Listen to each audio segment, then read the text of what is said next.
Whole lot of reactions, y'all. It's been how long has it been? Like 3 months since we started.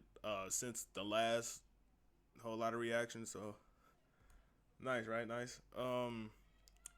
Yeah. Let's just get it started, bro. How Nicki Minaj fans act.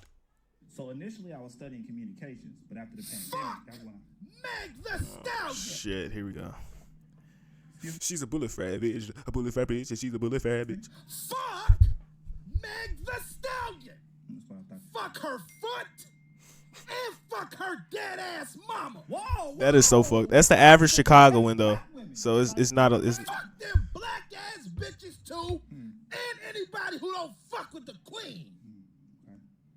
If you fuck with the Barbs, it's war. Oh no. And that's on Nicki Minaj blood. that's on her blood. I've been a Barb since 2008 Twitter blood. Oh. And 2009 Tumblr. Oh. I do anything for Nicki. You said so much. Anything for Nicki. I sold my soul to Nicki in 2013. Oh my god, bro. I named my son after Nicki. That's cute. Wrapped him in a Nicki Minaj concert t-shirt Where's this going? and sacrificed Where is- her. Okay. If Nicki is a slave master, I'm her slave. If Nicki is Hitler, I'm a Nazi. Okay. And if Nicki is R. Kelly, I'm 12. Jesus Christ. Fuck Jesus. Nicki Minaj is the true Messiah. The Father, the Son, and the Holy Spirit, bitch. Nicki. I'm gonna go home. Go home, bro. Nicki. I'm gonna catch you. Nicki. Nikki. Hey, Loki though, this whole beef is just fucking. It's stupid. It's so stupid. It's so stupid. And you know, girls get mad that men watch anime and shit, but it's shit like this, and they get entertained by the shit. It's so stupid to me. It's kids yelling outside. Anyways, when a clan member comes to the studio, this nigga here. Holy shit. evening, No, Monkey. y'all know what time it is. Y'all know what time it is, bro. Y'all know what time it is, man. Like, do I gotta, like, come on, man. Y'all know what time it is, bro. Like, literally, do I have to even, anything mentioned with the clan, bro? Come on, man. I look like a fucking Jamaican. Let's go. Oh, shit. Look like a fucking This is Jamaican. the one that does it. Dante just sent me a message. Fuck. Hug. We're getting canceled. We're getting canceled.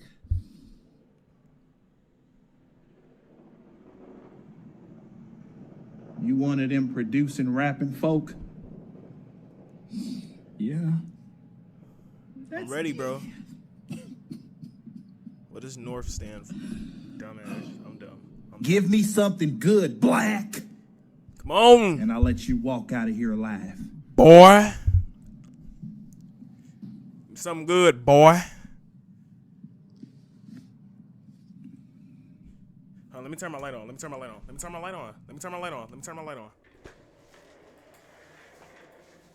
She's a bullet fried bitch. She's a bullet fried bitch. She's a bullet fried bitch.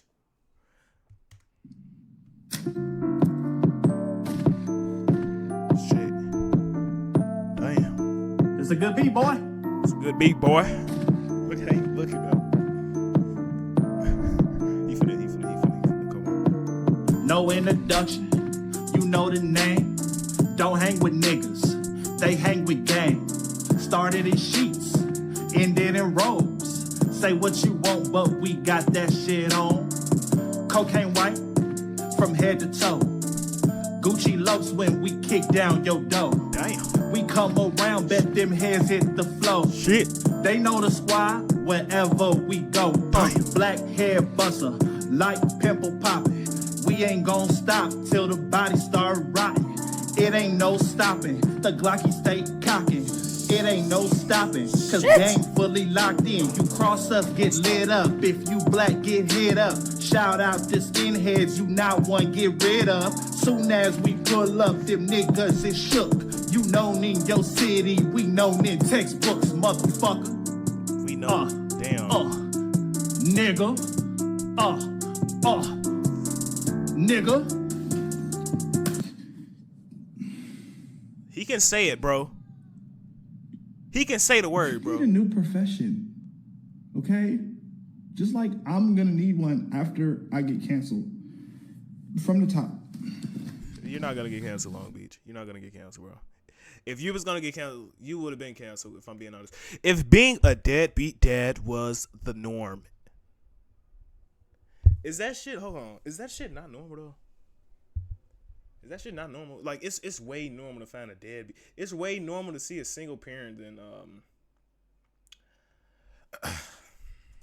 Hey, Donald. Hey, Jason. What's good, bro? How's your son? I have no fucking idea. That's my dog. How's yours?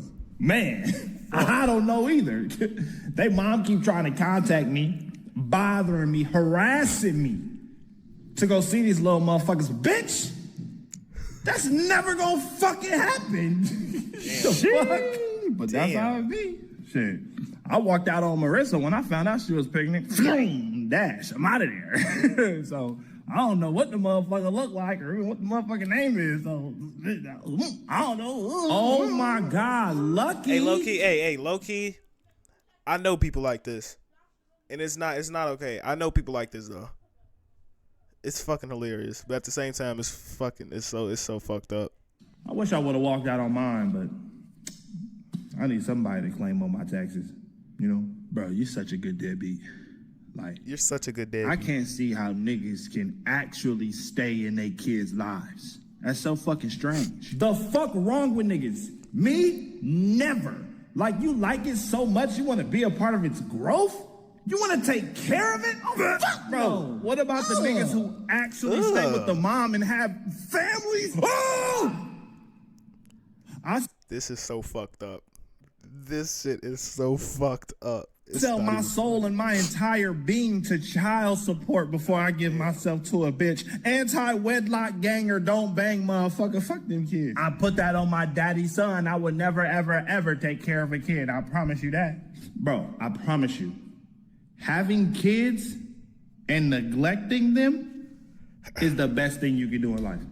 I promise you. Make all these bitches single mothers and give these kids trauma and daddy issues. Come on, man. Come on. There's a famous quote I like to live by.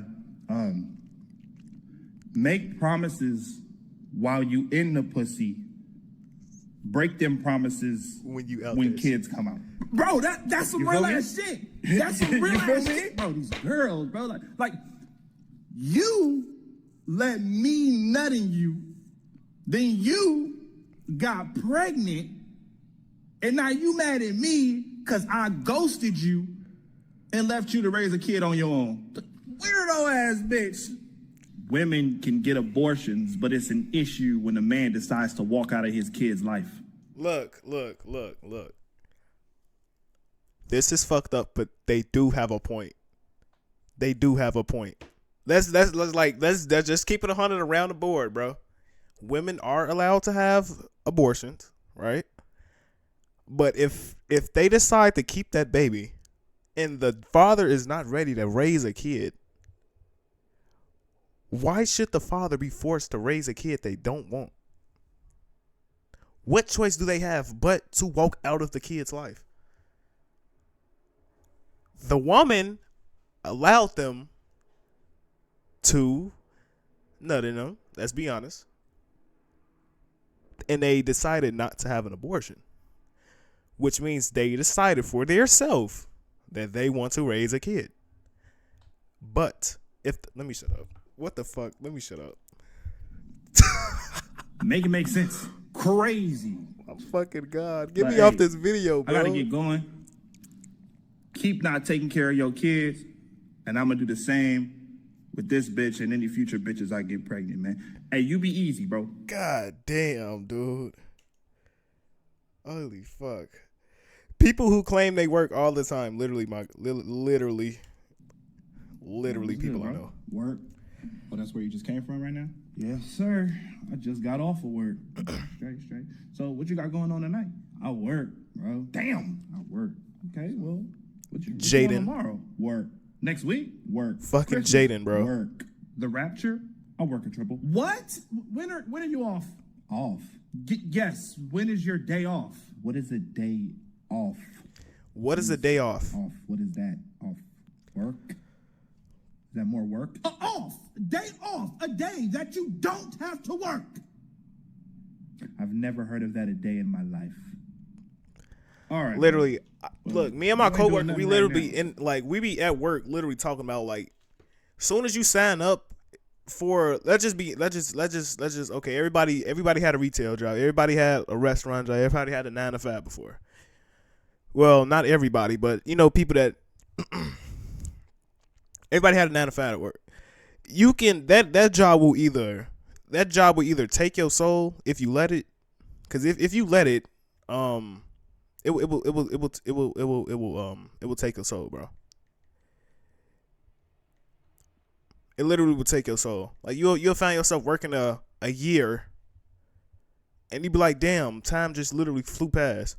Like literally, that's how that should be, bro. So live y'all life, bro. Don't sell y'all soul to these companies. Use paid time off, please. Nope, gotta look at the setup. Rug is fire. What the fuck? Luffy without no. What is that? Okay, Izuku. You got Izuku. You know. I need Kurumi. Whatever her name is. It's a nice setup. No.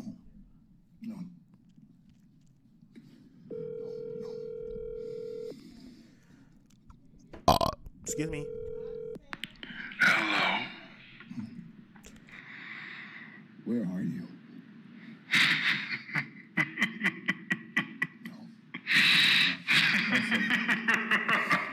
No, don't say it. No, you better not fucking say it. I'm at work. I'm at work, nigga. Yeah. I'm at work. We had a whole diet. I ain't never left. I've been here the whole time. They seen it coming. Why ain't you?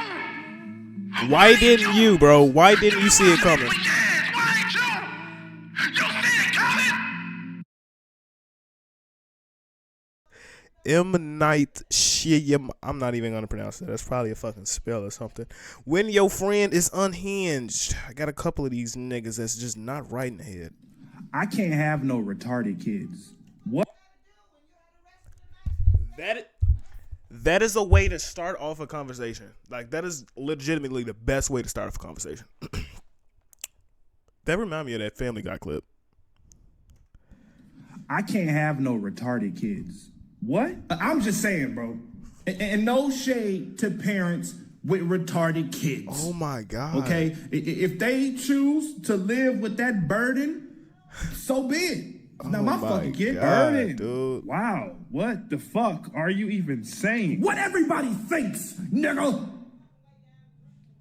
Just the thought of loading and unloading that goddamn Stephen Hawking chair into my van every day. Ugh.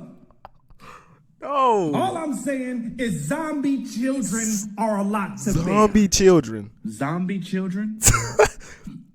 Do I need to... Fuck, dude. Okay. Listen. I just think that parents just really love their kids. It's not about love. That's selfish. It's about his life. He can't fuck no strippers, beat his wife, commit arson, Beat his wife. smoke crack. These are all bad things. Things that he will never be able to do because he's stuck in a chair for the remainder of his life. If you have a retarded kid, who's gonna beat his dick off? You? No. Exactly. Checkmate, nigga. Checkmate, Watch what you nigga. say, bro. God just might make your future children mentally disabled. Shit. I wish a bitch would go through with a Gilbert Grape pregnancy. Double abortion. God. Right on the spot. Double homicide. Ain't nobody gonna be staring at my retarded kid in public like he's a free slave in the 1800s. No way. That's where you just exclude yourself from the. God damn. When the compliment low key hurts. I think I'm too nice to people, and I may come off. My compliments may come off as fucking. I had such a good time with you tonight. You did? Yeah, I did. Like, it was really fun. Oh, that's good, because, I was trying to be gentle with you. Gentle? What you mean gentle? Like, I ain't want to hurt you, so, that's why I was taking it so slow. Hurt me? We all been there. We all been there. I just didn't want you to feel anything. No, yours did not hurt at all. Yours was like the perfect size. Yours is like the perfect size. The big ones hurt. The big ones, actually hurt. No, yours didn't hurt at all. Look at this nigga. I just snorted all this. Look at this nigga's face. Why haven't I been doing these whole lot of reaction? This shit is hilarious, dude. Look at his face as soon as she said what she said. Holy fuck, man. No, yours did not hurt at all. Yours was like the perfect size. Yours is like the perfect size. The big ones hurt. The big ones actually hurt. No, yours didn't hurt at all. I like that. Yours was just right. Just right. Do you know that the G-spot is actually 2 inches inside the vagina? Yours hit it on the mark. Down to the last decimal. It just reached it. Perfect. If you was an inch bigger, it would have went past it by a mile. I love that. It's like a little bullet. It hits where it's supposed to hit. Nothing more. It hits exactly where it's supposed to hit. Nothing more, nothing less. Not every girl wants to be filled all the time. Not every girl wants to be full. Sometimes you want a little snack. And yours Hey, and girls get mad once you just want to come across they shit. Just put the knuckles against their fucking forehead. They do this shit on purpose. They do this shit on purpose for you to just turn her they shit. A goldfish.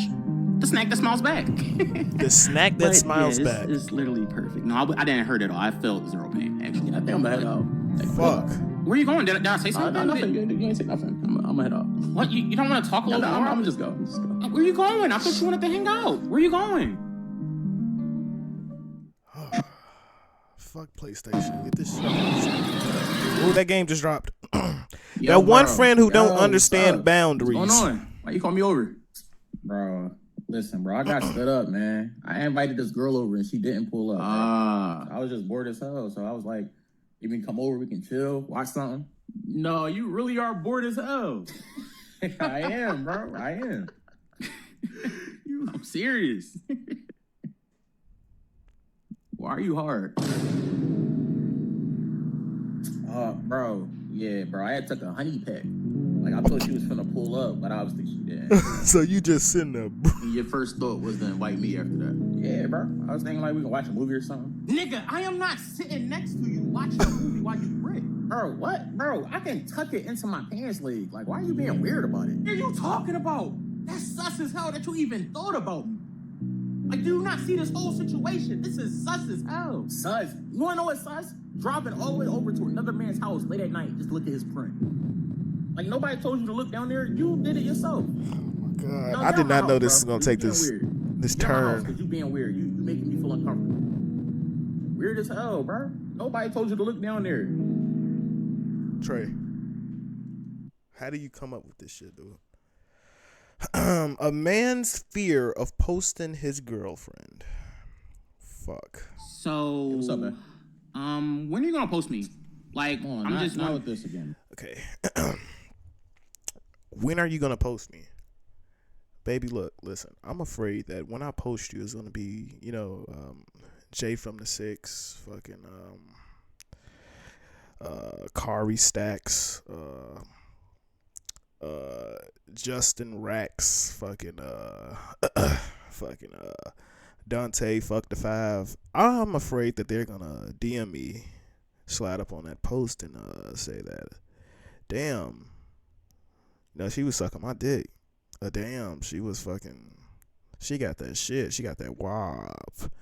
Damn, you know, it's just shit like that just, you know, goes to the back of my brain. Like, you know, even if you did that shit, it's best if I just don't know, because if I do know, then I'm just gonna be heartbroken, and then, you know, I just don't want that to happen. You know, it's every man's nightmare for that shit to happen, and once that happens, man, it's either this shit is gonna either make or break you, dude, and it breaks about 99.9% of men. You know, that 0.1% just turns homosexual.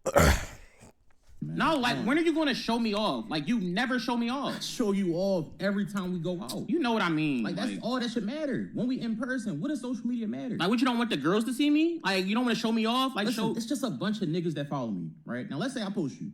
Now, a bunch of them niggas gonna follow you. Let's say we get into an argument one day, and you post a subliminal. Now them niggas gonna think that you free. See, it's things like that. I just don't want to share you with a bunch of niggas that's waiting for me to fuck. Listen, if you don't want to post me, just say that. If you embarrassed of me, like if you're embarrassed, I'm gonna post you. I'm posting. Maybe I'm tripping. You are? I'm post this bitch right here. Oh, that's cute. That's cute. Best girlfriend in the world. Post. Oh, babe. Yeah, maybe I'm just tweaking. See, like, oh my God, what is that? Look at all these people. Niggas, man.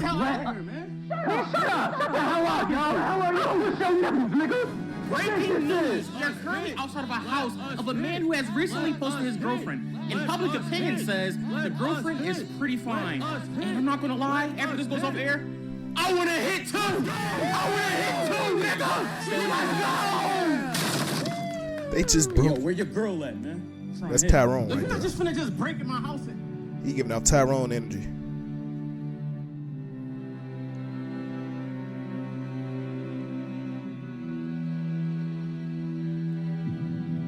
That's what I thought. Come here. Oh! Look back. Like that. Petty cake. Make it shake. Yo, don't do that position. She don't like... Yes, I do. Yes, I do. Oh, all right. Well, with me, you say that it hurt, but...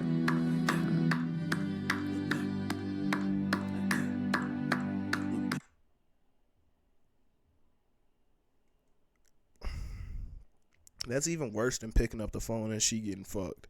I'm not gonna lie. Just being that in person. The kill count, the menu. Let's get this started. Now, I haven't watched the menu, but this shit has over 950. Damn, this shit got 1 million views in less than a week. Let's get it started. My secondhand familiarity with the subject matter, the menu is one of my already know we've got a favorites beer from the out. early horror year of 2022. Honestly, probably top 5. It has an immaculate cast, with everyone down to the side characters playing their parts perfectly. The outstanding ensemble is led by a pair of the year's best villains, Chef Julian Slowick and Elsa, his maitre d'. Rafe Fine and Hong Chow are incredible. And on a rewatch, when you know all these characters and their relationships, you really see how every line of dialogue has dual meaning, or at least illustrates who these people are. The menu is effective with its horror, a slow boil that builds to a roiling nightmare for the patrons. But it's also a great comedy. Don't be fooled by the trailer lines you hear early on. We liquefy, we spherify, we gel.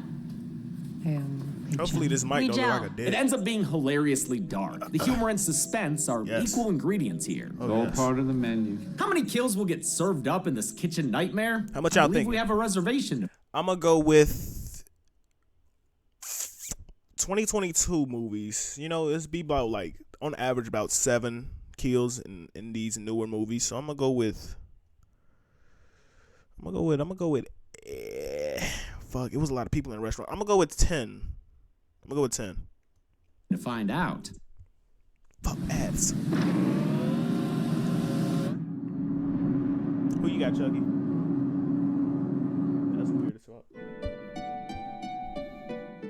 The movie begins begins with an invitation to a title card. Accepting that invitation is Tyler, a little rich boy who fancies himself quite the foodie. It's the balance of the products. You need the mouthfeel of the mignonette. The same cannot be said for his working class gal pal Margot Mills. Please don't say mouthfeel. Margot is played by Anya Taylor-Joy, last seen on the kill count in The Vivitch, while Tyler is played by Renfield himself, Nicholas Holt. Tyler's taking Margot to Hawthorne, a trendy restaurant where the meal is $1,200 a person. It's so exclusive they have to take a boat to get there, since the restaurant is on a tiny private island. Rich people, While checking in, Margot learns her reservation was originally meant for Tyler's previous girlfriend. A little awkward, though not as awkward as him trying to make her smell his finger. Doofy, stop! Hawthorne's maitre d' Elsa leads the guests on a tour of the island's facilities and shows them how the whole staff lives Hey, you can make a girl do anything if you got good wing-a-ling.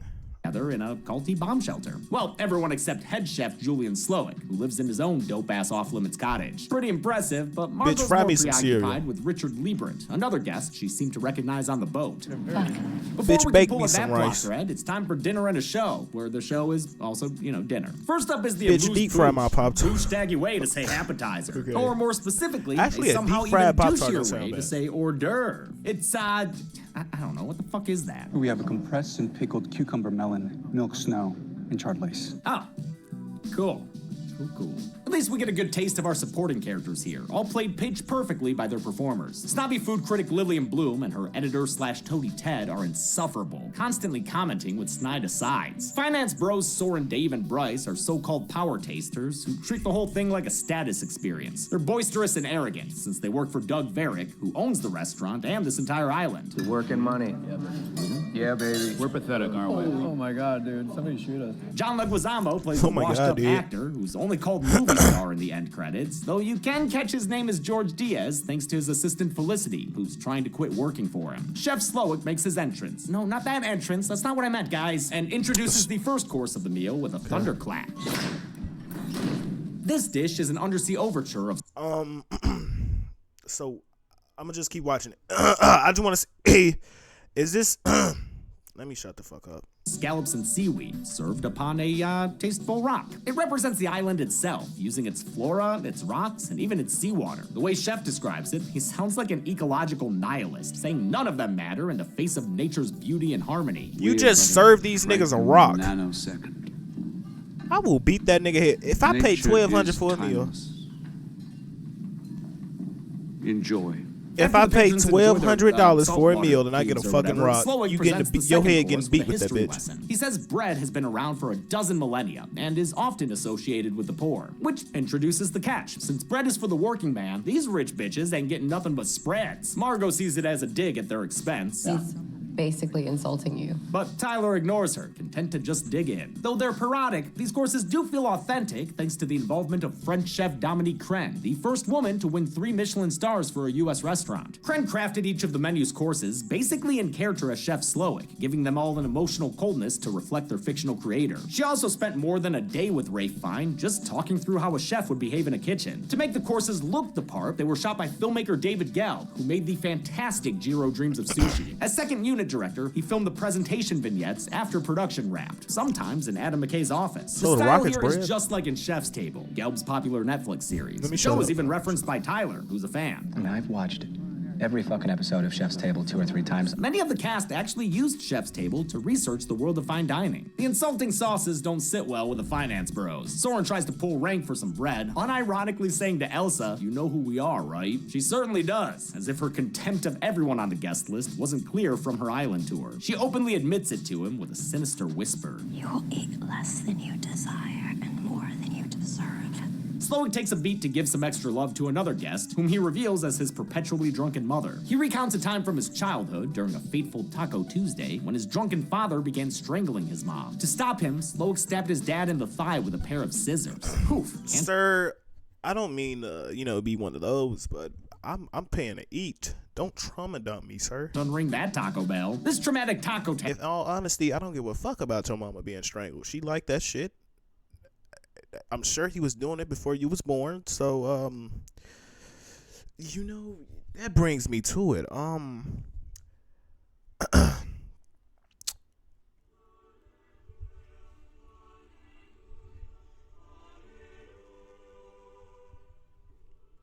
Al serves as the basis for the next dish, with cutlery courtesy of the Tethered. All the movie's plating was done by food stylist Kendall Gensler, who made sure each dish looked authentically high-end. However, even though it looked great, the food was often gross by the time the cast had to eat it. You can tell we can act our asses off because we make those cold props look delicious. Yeah. Anya Taylor-Joy says Nicholas Hoult impressively committed to actually eating everything. The only time it got bad, he said, was downing all the oily sauces. The tortillas for these tacos are personalized with laser-engraved images. Lillian's features restaurants that closed due to her bad reviews, and received some edible, credible evidence of her husband's affairs, and John Leguizamo is reminded of a crappy movie he did that flopped.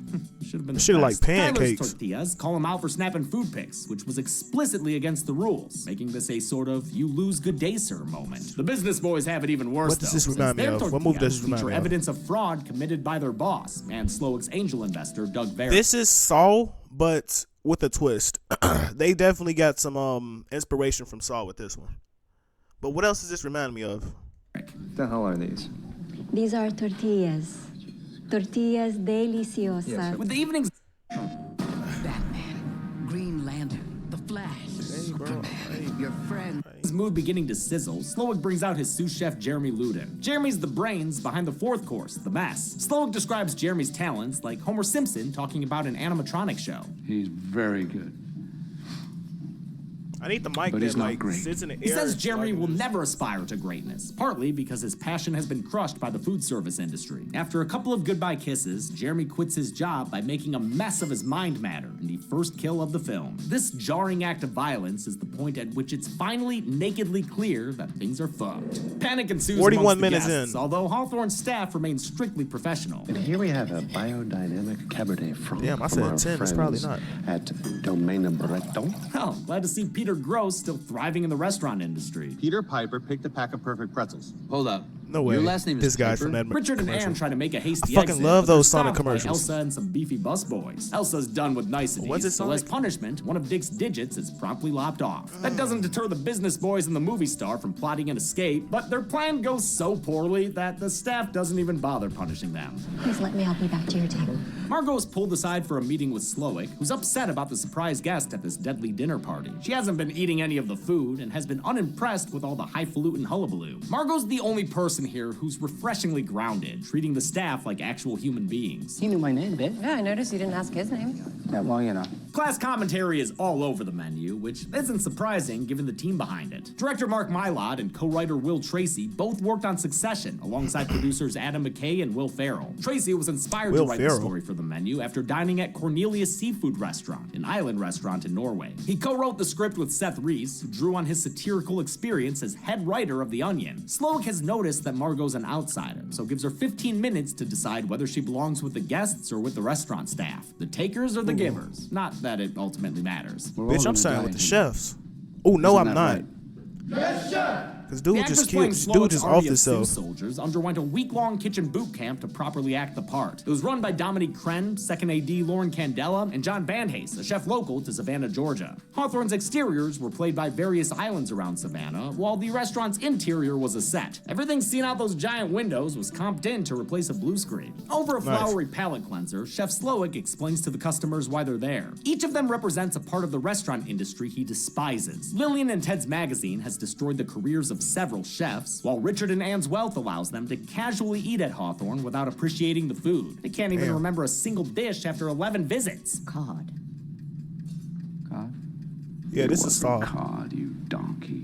You fucking was donkey. halibut. The trio of Chads work for Doug Verrick, the investor who bought Hawthorne during COVID, but treated it like an investment rather than an artistic endeavor. That's why Verrick is the next guest of honor. The guests see him strung up over the sea in a pair of symbolic angel wings. On Elsa's signal, the fallen angel commences. Verrick is slowly lowered into the ocean to drown in front of the horrified guests. Margot's timer goes off, so she's brought to meet Slowik in his office. He correctly identifies her as a sex worker, referring to it exclusively as a fellow service job. But that means Margot isn't Tyler's girlfriend, just a date he hired for the evening since the restaurant doesn't seat parties of one, except drunk moms. This reveal is great and recontextualizes a lot of earlier lines and reactions. It's your dime. Tyler, you're the customer. You're paying him to serve you. It doesn't really matter whether he likes you or not. Right. Wait, what is that? Margot also reveals that Richard Liebrand was a previous client who hired her to play out a disgusting Joe incest Biden? fantasy. That shades in one of his wife's lines, talking about how Margot resembles their daughter. Really does look like Claire. The only plot hole there is that fucking nobody looks like Anya Taylor-Joy. Come on. Sloak and Margot have a candid convo where they both say they no longer enjoy the service they provide. But that table talk is tabled to continue the dinner. The guests are let outside for some fresh air, and the next course/event... What are y'all doing in this situation? Sous Chef Catherine Keller recounts an incident where Chef Slowick sexually harassed her, shielded from consequence by his celebrity status. To make amends, Slowick allows her to stab him in the thigh, the same place he stabbed his father many Taco Tuesdays ago. The group makes like a pie chart and breaks down by gender, with the men given a chance to escape the island on foot. It's another trailer moment, but I do love how Soren blows their head start. If they do catch... Okay. That's me. 45 seconds starts now. While the waitstaff play hide and seek with the men, Catherine leads the women inside for their own special meal. The ladies get to air out some dirty French laundry. Anne confirms Richard's previous affair with Margot, while Catherine reveals the extent of her creative control. Oh, everyone dying was my pitch, actually. Super proud of it. She says the menu only works if they all die in the end. It's the only way to tie the whole concept together. You know, like a good rug. Margot fesses up that her real name is actually Erin, but I'm gonna do what the other characters do and keep calling her Margot. The men are summarily tagged and bagged. Chicken shit Ted staying hidden the longest among the chicken shit. A special bite for the last guest to be caught. Once everyone is led inside and back to their seats, Slowick takes a moment to single out Tyler. He says that Tyler was invited You know what I would have did? Self-proclaimed I got 45 seconds to hide, bro. I'm on this island. Bitch. They can't check all the trees. Shit, if I'm a monkey, I'm gonna be a fucking monkey today. I'm gonna be that monkey that damn day. I'm climbing a fucking tree. The bushiest tree I can find, bro. It's so many trees on the island. If they just get you, then you just have horrible luck. booty. But unlike the other guests, Tyler was told. I mean, that's the best option. What else is it? You have 45 seconds, bro. Nonchalant reactions when shit started hitting the fan. That also means he hired Margot to come with him, knowing that she would be killed. It's a scummy reveal consistent with Tyler's entitlement. Wait, what? People in place she would be killed when shit started hitting the fan. That also means he night's twist. That explains claimed foodie, but unlike takes a moment to single out Tyler. He says that Tyler was invited since he's a self-proclaimed foodie, but unlike the other guests, Tyler was told ahead of time about the night's twist. That explains his nonchalant reactions when shit started hitting the fan. I was wondering why he just started eating after that nigga blew that nigga off himself. Also means he hired Margot to come with him, knowing that she would be killed. It's a scummy reveal consistent with Tyler's entitlement over the people and places he pays for. Tyler, you need to apologize to me right now. You cannot speak to me that way. Actually, I can, because ding dong, I'm the one who's paying, so maybe shut up and eat. Margot is rightfully pissed, but Sloan says Tyler is a special boy. He even gets to wear a chef's jacket. And look at that, it's personalized. Tyler. Things take a turn when Slowick asks Tyler to cook something. He gathers all the warm bodies into the kitchen to watch Tyler cook like a college freshman. The resulting dish is Tyler's bullshit. That shit's with its raw. signature ingredient of utter lack of cohesion. To finalize his humiliation, Slowick tells Tyler the real reason he was invited. You are why the mystery has been drained from our art. With a gentle whisper from Chef, Tyler turns in his jacket and descends into Hell's Kitchen. What Hold on, Chef bro. whispered, gentle whisper. Why Humiliation, Slowick tells Tyler the real reason he was invited. you are why the mystery has been drained from our art. With a gentle whisper from Chef, Tyler turns in his jacket and descends into Hell's Kitchen. Nigga, what? Chef whispered is never revealed, but it clearly made an impact since Tyler is shortly found hanging out in the closet, removing himself from the menu like oh so many delicious Taco Bell items. Sloan thinks Margot might be more helpful in the kitchen, and before you know it, she's reciting their motto. Cause that shit was raw, nigga. He asks her to fetch a barrel, a task he claims Elsa forgot to do. While she gets her hands dirty outside, John Leguizamo speaks up, since he's the only guest who still doesn't know why he's here. Hilariously, Slowick reveals he just hated the actor's movie Calling Dr. Sunshine. He can tell Leguizamo treated the role like a paycheck instead of an expression of art. Pretty petty, although not quite as petty as the reasoning for Felicity. What school did you go to? Brown? Student loans? No. I'm sorry, you're dying. In earlier scripts, Leguizamo's character was a fictionalized Daniel Radcliffe. His Rotten Tomato of a role was Igor in 2015's Victor Frankenstein. Leguizamo wasn't the only recasting either. This Margot nigga's was worse originally than set to Saul, be played bro. by Emma Stone, who left due to conflicts with other projects. You couldn't ask for a better cast than this one, though. And they all said Mylod ran a warm and welcoming All right, Chuck, you set gotta that sit down, fostered creativity and collaboration. Seriously, they said it so many times in my research. That shit is and I love to hilarious. hear stuff like that. Mylod took a few cues from his work on Succession, like treating all the characters as actual human beings to keep them relatable despite their entitlement. He also got a lot of mileage out of improv, having his cast stay in character even when they weren't being filmed. The way that Mark wanted to shoot was 360. We were all mic'd all the time. We were always improvising. The entire cast never left the set, not even during other people's close-ups. And with multiple cameras running, Mylod found extra shots to use during editing he didn't even know he had. Hong Chow called Leguizamo the best improviser. He and Felicity's actor, Amy Carrero, came up with one of the funniest exchanges on their own. I wrote a negative recommendation to Sony. I know you CC'd me on it. On her way back to the restaurant, Margot takes a detour to Slowick's private cottage and finds out it features a full-on replica of Hawthorne's kitchen. She's cornered by Elsa, who's jealous of all the attention she's been given by Chef. The militaristic maitre d' has considered Margot unworthy from the get-go, with regular reminders that she's not meant to be here. Miss Mills, you will be sitting in Miss Westervelt's seat. Elsa's played by Hong Chow in what may be the standout performance in a movie with a lot of great performances. She really sells the cracks in Elsa's composure when her jealousy over Chef gets the best of her. Chow received an Oscar nom for The Whale the same year The Menu was released, and, in an honor exactly on the same level, was nominated for a Prime Rib for Best Supporting Actor at last year's Dead Meat Horror Awards. Elsa attacks Margot with a knife, kicking off an extended kitchen brawl. Margot manages to gain the upper hand with a Paco jet and downsizes Elsa's role on the staff with a stab to the throat. Her last words are insisting that she didn't forget the barrel, a sad, dying devotion to her chef. While Slowick has some compelling points, I think the movie makes it clear that he's also full of shit. Everything he does is fascistic, meant to conform to the sacred way he thinks food should be made and served. He talks about the importance of nature, but has effectively bent the whole island to the whims of his chef's restaurant. cult. The guy's so self-important, he even compares himself to MLK. Did he just quote Martin Luther King? Yep. Yes, he did. A deleted scene actually has Margot calling him out for this, asking him why he doesn't run a soup kitchen if he's so miserable. His answer is characteristically evasive. Why do we do the things we do? Margot keeps poking around the cottage and discovers a room full of photos from Slowick's past. He seems much happier in these pictures, especially in an Employee of the Month award from a burger joint, possibly his first ever kitchen job. She also finds a radio and uses it to call for help from the mainland. It appears to pay off as they see the Coast Guard arriving for a restaurant rescue. The chefs try to tidy, bandaging and bibbing up their patrons, but a secret note Leguizamo slips to the officer leads to a supper-time standoff. It's a moment of immense relief for the dinner guests when Chef Slowick is forced to his knees. Unfortunately, the whole thing was just a bit of dinner theater, and the guardsman nothing but an undercover cook. It's a crushing defeat. Margot's got one last trick up her sleeveless dress. She'll rebel on Slowick's terms, restaurant terms. I don't like your food. What did you say? I said, I don't like your food, and I would like to send it back. She rips into Chef's cooking, calling it obsessive and pretentious, and says he's taken the joy out of eating. Girl, She you might as implies well he's a eat that failure shit. Of an artist whose intellectual detachment has left her hungry in every way. She challenges him to prove her wrong by cooking something simple and filling. A real cheeseburger. Come on, man. Not some fancy Come on, deconstruction. man. Come on, nah, man. No, bro. The fuck is this fucking food war shit, bro? What is this shit, man? Did avant bullshit a real cheeseburger? Sloan can't resist taking the bait and fries up a burger for her. Damn, she getting a double-double? While the previous courses had their presentations and platings filmed with passion, this is the only time we see the actual cooking of food filmed with the same love. Unless shit you count greasy as Tyler's fuck, bro. bullshit. Margot confirms the burger tastes as good as it looks, but says she can only manage a single bite. Unfortunately, I think my eyes were a little bigger than my stomach.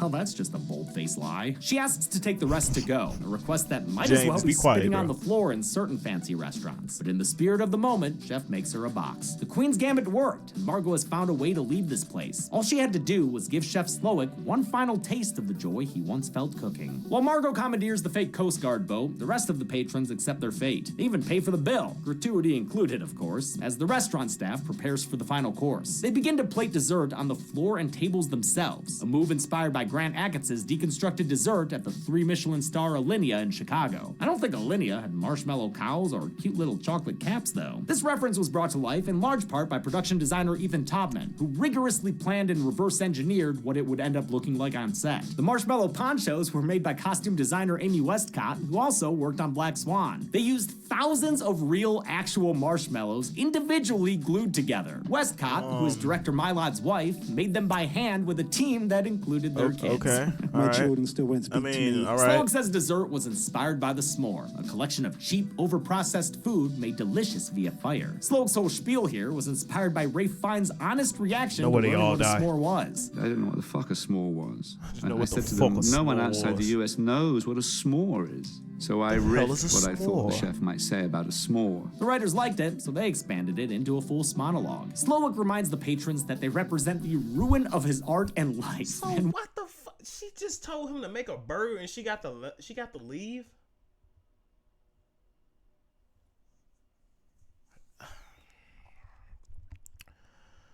with one last dedication to his staff, I love you all. Slowik sets himself, his restaurant, and everyone inside ablaze. As the guests are cooked to perfection, the mystery barrel retrieved by Margot ignites, blowing up the restaurant and everyone inside. Our count of 31 here includes all the guests, the chefs, the waitstaff, and the sommelier. I take The what I fireball is said witnessed back. by Margot from the boat. The movie ends with her wiping her mouth with the titular menu and taking a big old bite of beef. How many kills did one dinner ticket entitle us to see? Let's find out at the numbers. Oh, hey. What is this? That's some Special midsummer bite for shit, reaching bro. the end of the kill count. Oh, That's a nice ending, but like, I mean, that movie wasn't bad. It wasn't bad. Oh. It's kind of threw me off did how that. fucking she got to leave Good. when she Thank told him you. to make. So he was just like, I'm happy. You know, I'm in a good mood. You can go. 35 people died in the menu, with the dessert And I course said taking 10. out a whopping 31 of them. The victims consisted of 24 men and 11 women, giving us this deconstructed take on a pie chart. I don't know how I Though feel the about that ratio one, is bro. new, we have seen 35 kills twice before in Freddy vs. Jason and Day of the Dead. With a runtime of 107 minutes, the menu gave us a kill on average just about every 3 minutes. I'll give the golden chainsaw for But remember, y'all, the first kill happened in 41 minutes into the movie. coolest kill to the dessert course. A menu as Yeah, that's it, ambitious yeah. as this one needs a flashy finale, and this s'mores massacre was more than fitting. Dome Machete for lamest kill will go to Doug Varick. It wasn't a bad kill, but we'd never seen this guy before. Right. We had to watch him die from afar. It And didn't that's really it. The happen menu like was that. released in 2022 and received 4 nominations at the Dead Meat Horror Awards. Go watch those if you haven't, and get ready for the next one on March 3rd. Until next time, I'm James A. Janice. This has been the Kill Count. Hey everybody, thanks a What's lot next for watching week, bro? the Menu Kill Count. This is James Gressel. Hi, everybody. I host D&D that James plugged in the intro. That's right, and also lives with me. Yes. And what am I eating here, dude? That is a Passard egg, which is, I think, what they feature in the movie. If What's I remember going on right. next It's a week, hot and cold egg James? of creme fraiche and egg yolk that's been lightly poached with some maple syrup and chives. Maple syrup. Okay. Mm-hmm. Yeah, this is That shit really like good. confetti. Good. I'm glad. I'm not lying. Yes. Where can people find D&D? You can find it on all podcast right. platforms, Spotify, Apple all right, Podcasts, wherever you get your podcast. Same. No, start at the beginning. Yeah. Start at the beginning. I'm Flack Tansen. Yes, That's thank the you very best. much. All right. Well, thank you for the egg Yeah. and for helping me with the to the numbers bit. I'm so Okay. it's All hard right. to No, they don't go with the numbers. Okay. keep coming up with them. Oh, also real fast, I'm supposed to plug the new merch. We got Valentine's merch at deadmeatstore.com. Go check it out. Looks really cool. Looks like this. Okay, you got a good look? Great. Back to me and Gressel for the sign off. Be good people. Yeah, that's literally he's literally the only person I'll buy merch from. But anyways, y'all, that's a whole lot of reactions for right now. I'm sorry y'all for not it's been like 3 months. I'm so sorry, bro. I'm so sorry. I'm gonna try to be more consistent with these reactions because I just only been dropping gaming videos, so I'm trying to be more versatile in what I do. We just hit 48 minutes. I don't want to hit 50. So thank y'all for everything. I'll see y'all in the next video. Like James said, bro, be good people. It don't cost shit to be a good person. Peace.